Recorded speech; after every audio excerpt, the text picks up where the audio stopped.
শালবাগানে ভাড়াটিয়ার হাজে মানসিক ও শারীরিকভাবে নিগৃহীত বাড়ির মালকিন।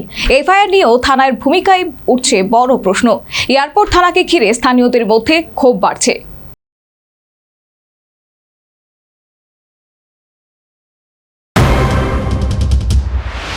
রাজধানী আগরতলার অনতি দূরে শালবাগান বাজার এলাকায় ভাড়াটিয়ার অসামাজিক কার্যকলাপের পাশাপাশি এয়ারপোর্ট থানার ভূমিকায় ব্যাপক চাঞ্চল্য সৃষ্টি হয়েছে।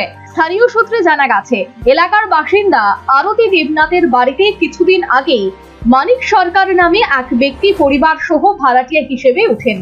সেই সময় আধার কার্ড চাওয়া হলেও তা দেননি ওই মানিক সরকার। পরে স্থানীয়ভাবে বাড়ির মালকিন জানতে পারেন মানিক সরকার নাকি চুরি সহ বিভিন্ন অসামাজিক কাজের সঙ্গে যুক্ত। এরপর থেকে ভাড়াটিয়াকে বাড়ি খালি করার জন্য বারবার অনুরোধ জানান বাড়ির মালকিন, কিন্তু কোনো কাজ হয়নি। উল্টো বাড়ির মালকিন আরতি দেবনাথকে ভাড়াটিয়া মানিক সরকার এবং তার পরিবারের সদস্যরা মানসিক এবং শারীরিকভাবে নিগ্রহ করেছে বলে অভিযোগ। এমনকি ভাড়াটিয়া মানিক সরকারের বিরুদ্ধে মালকিন আরতি দাস তাকে ধাক্কা মেরে ফেলে দেওয়ারও অভিযোগ তুললেন বাড়ির মালকিন আরতি দাস। 14 তারিখ আইছিল, তারপর 16 তারিখে চুরি করছে। তারপর আমি তারা বাধা দিচ্ছে, তোমরা থাকতে পারতো না। এখন যারা চুরি মোটর চুরি করছে তারা সবাই আইছে যে আপনি বাড়িটা উড়াই দেন, কিন্তু আমি উড়াইতে পারছি না। কি লিগে তারা উঠতো না, বাড়ির ঢুকে গেছে, তারা উঠতো না। মানে জনতন ভাগে তারা আমার এমুক আছে আমি আমার কিছুই তো না। আমি বুঝি না, উঠতেইব তোমার। এরপর লাস্টে দেখে মানে 2 মাস 3 মাস জায়গা, কিন্তু আমার তারা কথা শোনে না। বাড়ির যেহেতু ঢুকে গেছে, আমি ওরা কইতেছে কিছুই তো না। আমি কিছু না হলে তোমার উঠতে হইব, তুমি চুরি করো। তো আমি কোন দিন কোন চুরি করবা, কেমন ভাড়া মানুষ দেখবো আমার সুরে ভাড়া দিচ্ছি, তুমি উঠো। এমন করতো 3টা মাস গেছে, 3 মাস যাওয়ার পরও তারা উঠে না। যেমন এপ্রিল মাসে যখন কইছে তখন তারা যাইবো করছে, কিন্তু যাচ্ছি করে তারা যায় না। এবার মে মাসে 3 তারিখ গেছে, 3 তারিখ যাওয়ার পরে অর্ধেক জিনিস রেখে গেছে। আর বাকি যখন আইসে নিতে বললে, তখন আমার দোকান একটা ভাড়া ছিল, তখন কইছে তুমি সিকিউরিটি তোমার টেয়া দিব, কিন্তু আমি ভাড়া দিয়ে যাও। কোন না দিতাম না, এই ধাক্কা দেওয়া লাগছে আমার। তখন আমি কইছি না, তোমার তালা দিতে হইব, আমি তালা দিব, নিতে পারতাম না জিনিস।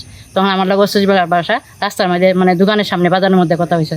আমার লগে যা পারে তাই কইছে। মানে আমার ঘটনায় আতঙ্কিত হয়ে এয়ারপোর্ট থানায় অভিযোগ দায়ের করতে যান বাড়ির মালকিন, কিন্তু এখানেই উঠছে বড় প্রশ্ন।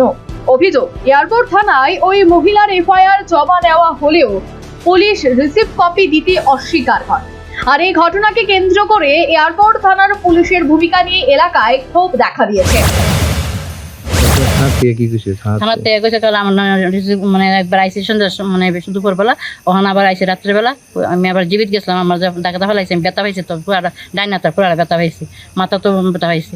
তখন তারা কইছে আমার মেয়েটারে ফোন করে আনছিলাম, মেয়েটার উপরে হাত তুলছে। তারা মেয়েটার উপরে তোরা জুতা দিয়ে হাত তুলছে, বেশ বাচ্চাটা মাডা। না রাখছে না। তারা আমরা মেয়েটার ফোন করছি, কি মেয়ে আমার জীবিত যাইতে পারে, এর লেগে মেয়েটা বাড়িতে রিসিভ করবি, মানে জমা দিতে পারছে না। এর লেগে আমি কইছি তাহলে আয়া পর, তাহলে পরে যাবার যাবো। তখন জীবিত থেকে আমি চিকিৎসা করে তারপরে আমার রাত্রেবেলা আইসে আবার জমা দিতাম। এখন জমা দিছি, তারা রাখছে, কইছে কালকে দেখা যাবে, আমরা ইনকোয়ারি করে আলি, তারপরে আপনি কালকে সকালবেলা আমরা দেখি কিটা করে। না দিছে না, রিসিভ কপি দিছে না। আমরা চাইছি জিজিএনটি, মানে জিজিএনটি মধ্যে দিতে পারেন আপনারা, না দিতে পারেন। এয়ারপোর্ট থানার পুলিশ এফআইআর এর রিসিভ কপি দিতে ভয় পাচ্ছে কেন? অভিযুক্তের বিরুদ্ধে ব্যবস্থা নিতে এত গড়িমসি কেন? একজন মহিলা অভিযোগকারিনীর নিরাপত্তা নিশ্চিত করতে পুলিশ ব্যর্থ কেন? ঘটনাকে কেন্দ্র করে এলাকায় চাপা উত্তেজনা ছড়িয়েছে। এয়ারপোর্ট থানার পুলিশের ভূমিকায় স্থানীয় সাধারণের মধ্যে এখন ব্যাপক ক্ষোভ তৈরি হয়েছে। Bureau report, news vanguard.